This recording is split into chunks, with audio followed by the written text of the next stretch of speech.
What if the person scrubbing your office floors at midnight could kill you with a single touch, and you'd never see it coming? Welcome back to Tales of Wonder. If you enjoy stories that prove appearances can be dangerously deceiving, hit that subscribe button and ring the notification bell so you never miss a tale that'll make you rethink everyone around you. Now let's begin today's story.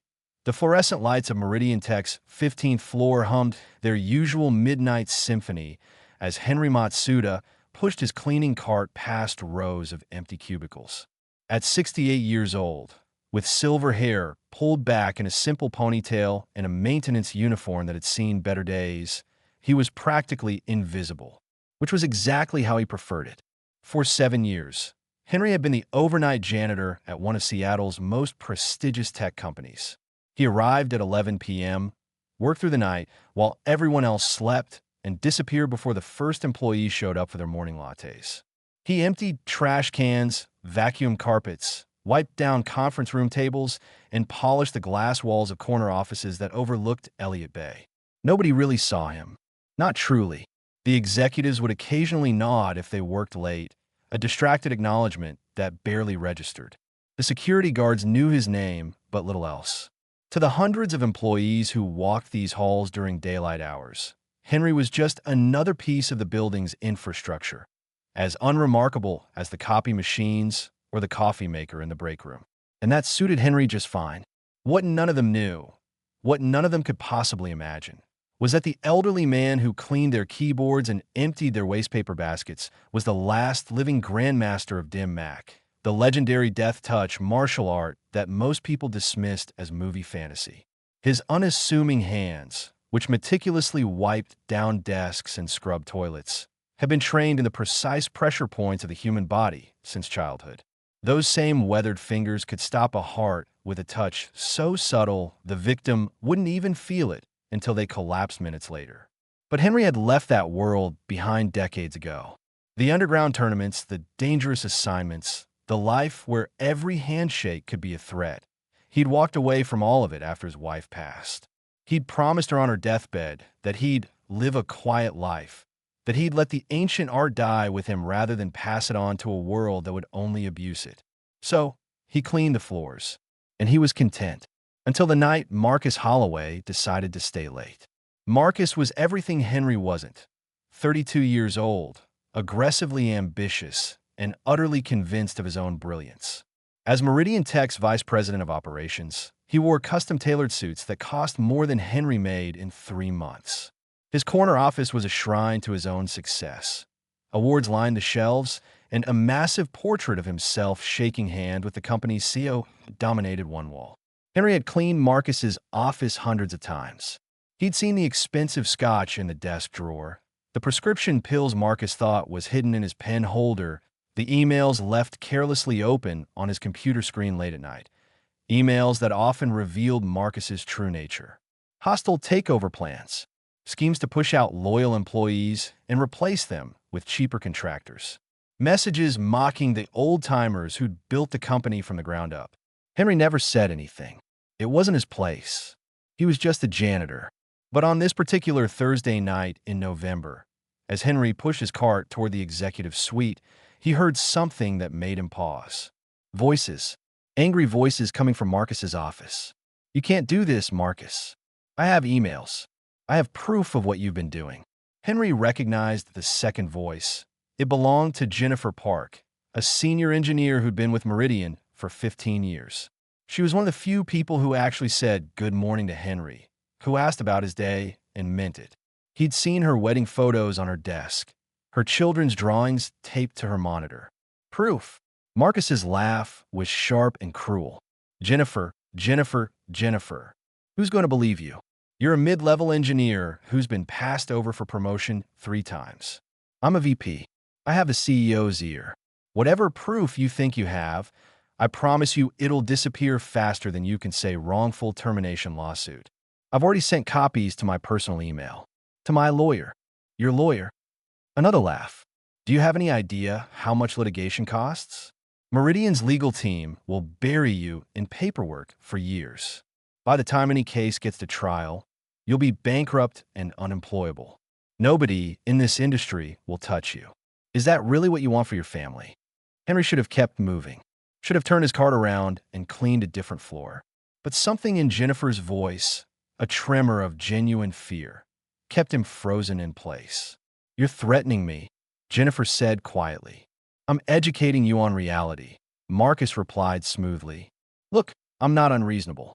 You resign tomorrow, sign a non-disclosure agreement, and I'll make sure you get 6 months severance. That's generous, considering I could just fire you for insubordination and give you nothing. The things you're doing, they're not just unethical, Marcus. They're illegal. The offshore accounts, the vendor kickbacks, the fake expense reports. Alleged illegal activities, Marcus interrupted, which you can't prove. And here's what's going to happen, Jennifer. You're going to go home tonight and think very carefully about your next move. Because if you push this, I won't just destroy your career. I'll make sure everyone knows why you were really fired. Drug problems, maybe? Or inappropriate relationships with subordinates. I wonder what your husband would think about that. You wouldn't try me. The silence that followed was suffocating. Henry heard Jennifer's sharp intake of breath, imagined her standing there, weighing her mortgage payments and her children's futures against her principles. I need time to think, she finally said, her voice barely above a whisper. You have until 9 a.m. tomorrow. And Jennifer, Marcus's voice dropped to something silky and menacing. Don't do anything stupid. Accidents happen all the time to people who don't know when to quit. Henry heard footsteps approaching the door and quickly pushed his cart toward the break room. Head down, just another invisible employee. Jennifer rushed past him, tears streaming down her face, not even registering his presence. She was clutching her bag so tightly her knuckles were white. Henry stood there for a long moment, mop in hand, staring at nothing. He'd seen men like Marcus before. In the old days, they'd called them dragon heads, leaders of organizations who believed power placed them above consequences. Some of them had hired Henry for his particular skills.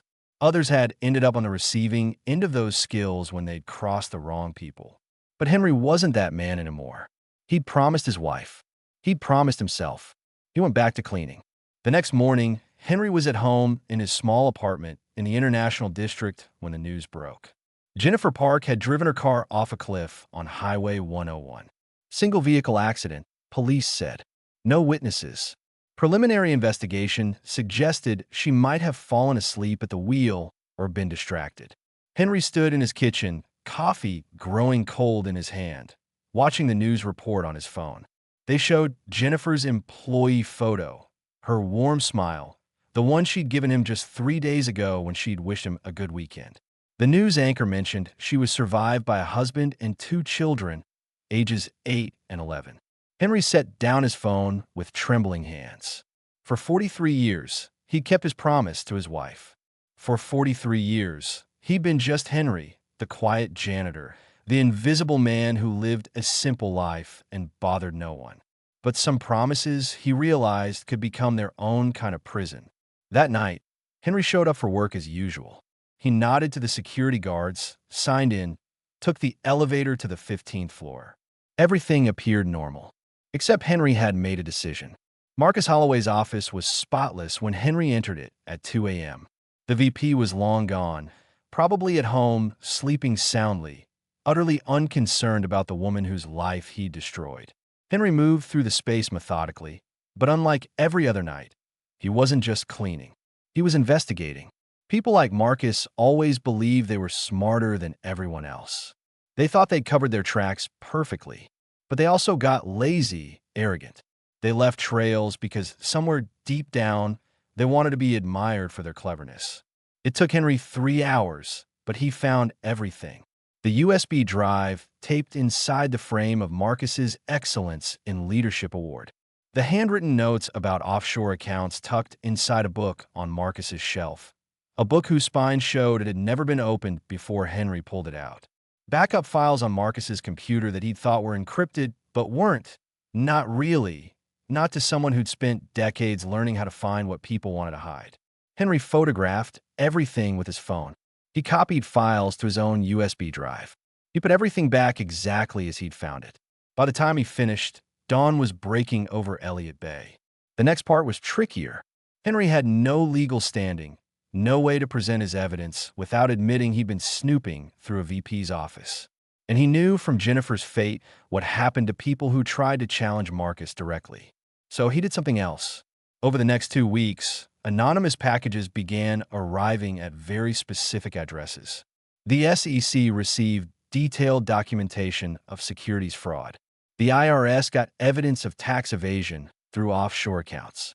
The FBI's white-collar crime division received proof of wire fraud and embezzlement. Local journalists known for investigative reporting found USB drives in their mailboxes containing emails and financial records that told a damning story.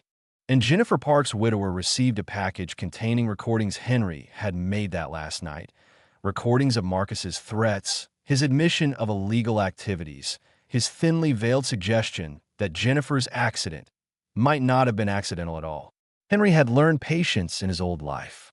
The martial arts weren't just about quick strikes. They were about timing, about knowing when to act and when to wait, about understanding that the most powerful techniques were often the ones that left no trace. Marcus Holloway noticed none of this at first. He continued his routine, power meetings, expensive lunches, after-work drinks with other executives. He stepped over Henry in the hallways without a glance, probably didn't even register that the janitor existed. Then the subpoenas started arriving. It began with federal agents appearing at Marcus's home one Tuesday morning. By that afternoon, the company had placed him on administrative leave. Within a week, criminal charges were filed. The evidence was overwhelming. Not just what Henry had provided, but everything those initial findings had prompted investigators to uncover. Marcus's entire empire of fraud and manipulation came crashing down like a house of cards. The investigation also uncovered something else. Evidence suggesting that Marcus had indeed been monitoring Jennifer Park's movements that night, that he'd known exactly which route she'd take home, that he'd possibly even tampered with her car's brake system. Suddenly, what had been ruled an accident became a murder investigation. Henry watched all of this unfold from his usual position. Invisible, unremarkable, just the janitor pushing his cart through empty hallways. But he wasn't done. On a cold Monday morning in January, Marcus Holloway made bail and returned to his penthouse apartment while awaiting trial. His legal team was confident they could negotiate a plea deal, reduce the charges, maybe get him a few years in a minimum security facility. Marcus had lost his job, his reputation was destroyed, but he was alive and free and still convinced he was smarter than everyone else. That evening, as Marcus stood in his kitchen making coffee, Henry appeared behind him. Marcus spun around, startled. "What the? How did you get in here?" "The door," Henry said simply. His voice was calm, soft, almost grandfatherly. "You left it unlocked." Marcus's face flushed with anger and confusion. "You're the janitor from Meridian. What the hell are you doing in my apartment?" "I'm calling the police." "I don't think you will," Henry interrupted gently. Something in his tone made Marcus pause. For the first time, he actually looked at Henry, really looked at him. And something in those calm, ancient eyes made Marcus's hand freeze halfway to his phone. "What do you want?" Marcus asked, his voice losing some of its bluster. "I want you to understand something," Henry said. "You thought Jennifer Park was nobody important. Just another employee you could intimidate and discard. You never saw her as a real person with a real family and a real life." "I don't know what you're talking about." "Yes, you do." Henry took a step closer. His movements were fluid, graceful in a way that seemed at odds with his age. "You saw her as an obstacle, a problem to be eliminated. And you did it because you thought you were powerful enough to get away with it. Smart enough that no one would catch you." Marcus backed up against the kitchen counter. His hand was shaking. "If you have evidence, give it to the police. If you're trying to threaten me, I'm not threatening you, Marcus. I'm educating you on reality." Henry used Marcus's own words from that night and watched recognition dawn in the younger man's eyes. "You see, I was there. That night, I heard everything you said to Jennifer. You're the one who—" Marcus's face went pale. "The evidence, the recordings, that was you." "I'm just a janitor," Henry said mildly. "Invisible, the kind of person you look through instead of at. But being invisible has its advantages. You learn things. You see things. What do you want? Marcus demanded again, trying to recover his confidence. Money? You want me to cut you in on? I want you to know, Henry interrupted, that for 43 years, I've kept a promise to my wife. I promised her I would never again use certain skills I possess. Skills that most people don't believe are real. He took another step forward. Marcus tried to back up further, but had nowhere to go. There's an ancient martial art, Henry continued conversationally, called Dim Mak. In English, we call it the death touch. Most people think it's a myth, something from movies, but I can assure you it's very real. A precise strike to specific pressure points can cause delayed death, heart failure, stroke, aneurysm. Sometimes minutes later, sometimes hours. The autopsy shows only natural causes. Marcus's eyes widened. You're insane. You're actually. I'm telling you this, Henry said, so you understand something very important. I could touch you right now, in a way you'd barely feel, and by tomorrow morning you'd be dead. The medical examiner would rule it natural causes, stress-induced cardiac arrest, probably, which wouldn't be surprising, given your legal troubles. The silence in the apartment was absolute. Marcus stood frozen, his breathing shallow. But I'm not going to do that, Henry said softly. Because I made a promise. Because Jennifer Park's children have already lost their mother. They don't need another death on their conscience, even if it's the man who killed her. And because you're going to prison for a very long time. Your lawyers think they can get you a deal, but they're wrong. The evidence is too overwhelming. The connections to Jennifer's death too clear. He took a step back, giving Marcus space to breathe again. You'll spend the next 20 or 30 years in a cell. Marcus, every day, you'll remember this conversation. You'll remember that I could have ended your life with a touch, but chose not to. You'll wonder if I'm telling the truth. You'll wonder if that's worse than death. Spending decades knowing that your life was spared not out of mercy, but because you weren't worth breaking a promise for. Henry turned to leave, then paused at the door. Oh, and Marcus? Jennifer Park's widower received a substantial settlement from the company.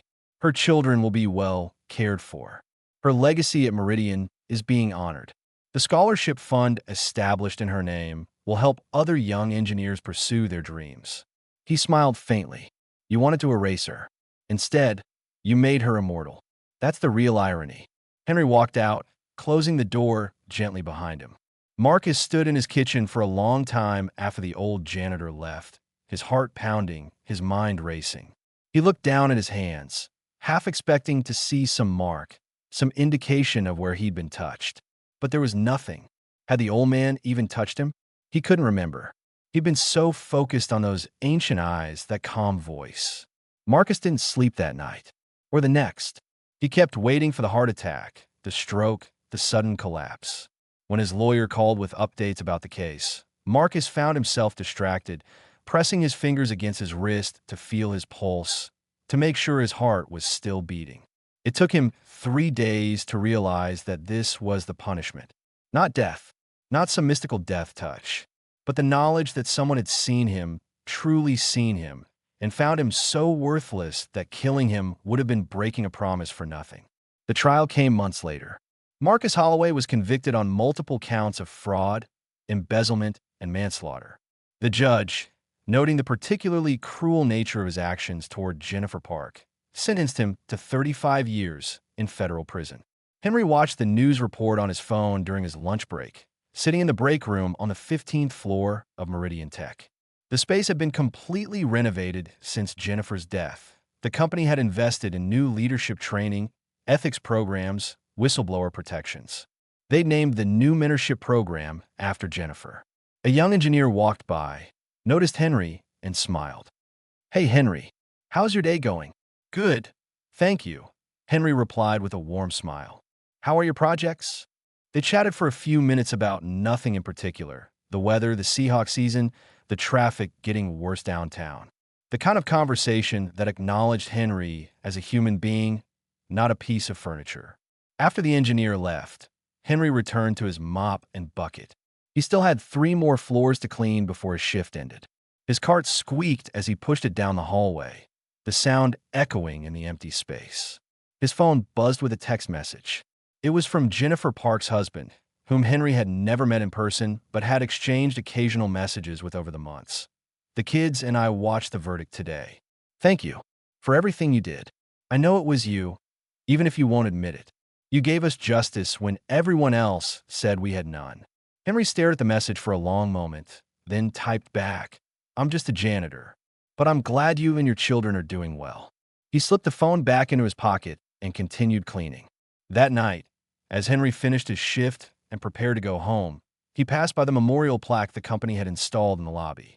It was a beautiful piece of brushed steel with Jennifer Park's name and dates, along with an inscription, in memory of a dedicated engineer, loving mother, and courageous truth-teller. Her integrity lights the way forward. Henry paused, bowed his head slightly, a gesture of respect from his old life, and continued toward the exit. The security guard on duty looked up and smiled. Have a good night, Henry. You too, Henry replied. He stepped out into the cool Seattle night, the city lights reflecting off Elliott Bay in the distance.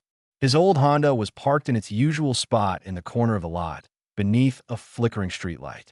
As Henry unlocked his car, he noticed his reflection in the window, an elderly man in a maintenance uniform, carrying a lunch bag and a worn backpack. Just another invisible worker heading home after a long shift. He thought about Marcus Holloway, sitting in a cell right now, probably still wondering if that conversation had been real or imagined. Still checking his pulse. Still afraid. He thought about Jennifer Park's children, who would grow up knowing their mother had been brave enough to stand up for what was right, even when it cost her everything. And he thought about his wife, gone now for 43 years, but whose presence he still felt in moments like these. He'd kept his promise to her. He'd lived a quiet life. He hadn't used the death touch, hadn't taken a life with those ancient skills. But he'd never promised he wouldn't use everything else he'd learned. The patience, the observation, the understanding that the most powerful techniques were often the ones that left no trace. Sometimes, Henry reflected as he drove home through the empty streets, justice didn't require a death touch. Sometimes it just required someone willing to see what others overlooked, to be present when everyone else looked away, to act when action was needed, not for glory or recognition, but simply because it was right. The city lights blurred in his rearview mirror as Henry headed toward the International District.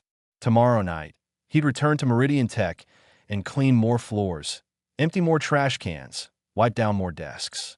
He'd be invisible again, and he was okay with that, because Henry Matsuda, the last Grandmaster of Dim Mak, had learned something that all those ancient scrolls and secret techniques had never taught him. The deadliest power wasn't in your hands. It was in choosing when not to use them. 3 months after the trial, a letter arrived at Henry's apartment. It was from Marcus Holloway, postmarked from the Federal Correctional Facility in Oregon, where he was serving his sentence. Henry almost threw it away, unopened, but curiosity got the better of him. The letter was surprisingly brief. You were right about everything. Every day I wake up and check that I'm still alive. Every day I remember what you said. I don't know if you were telling the truth about the death touch. I don't think I'll ever know. But I know you were telling the truth about something else, that I wasn't worth breaking your promise for. That's the part that haunts me.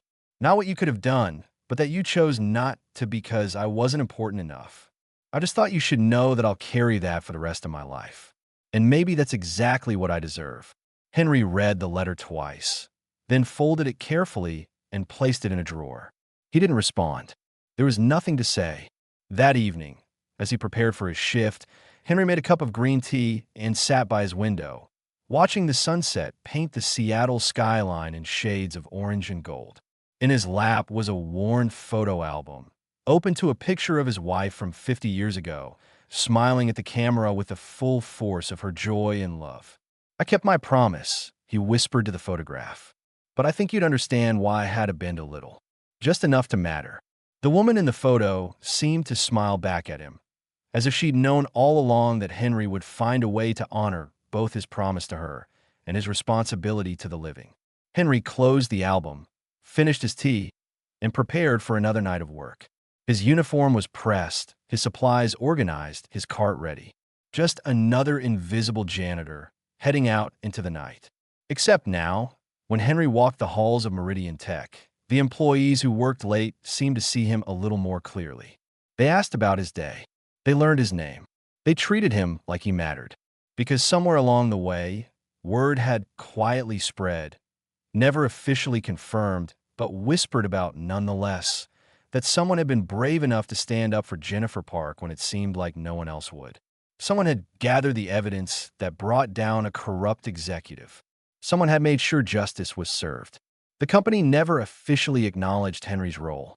They couldn't, without admitting they'd failed to protect one of their own employees. But the security guards nodded with extra respect when he arrived. The executives who stayed late made sure to thank him for his work. The engineers who knew Jennifer sometimes left small gifts on his card: a candy bar, a coffee card, a simple note that said thank you. Henry never confirmed or denied anything. He just smiled, nodded, and continued cleaning. Because in the end, that was the most powerful technique of all, being exactly who he was, unremarkable and unnoticed, until the moment when it truly mattered. The last Grandmaster of Dim Mak pushed his cart down another hallway, the fluorescent lights humming overhead, his movements as precise and deliberate as they'd always been. Invisible, essential, exactly where he needed to be. If you had the power to bring justice to those who harm the innocent, but using it meant breaking a sacred promise to someone you loved, would you find a way to honor both, or would one have to give? If this story made you rethink the invisible people around you, the ones you pass every day without really seeing, give it a thumbs up and drop a comment sharing who in your life deserves more recognition than they get. And if you want more stories that prove the quiet ones are often the most dangerous, hit that subscribe button and turn on notifications. Thank you so much for spending this time with me today. Remember, everyone you meet has a story, and some of those stories are more extraordinary than you could ever imagine. See you in the next video.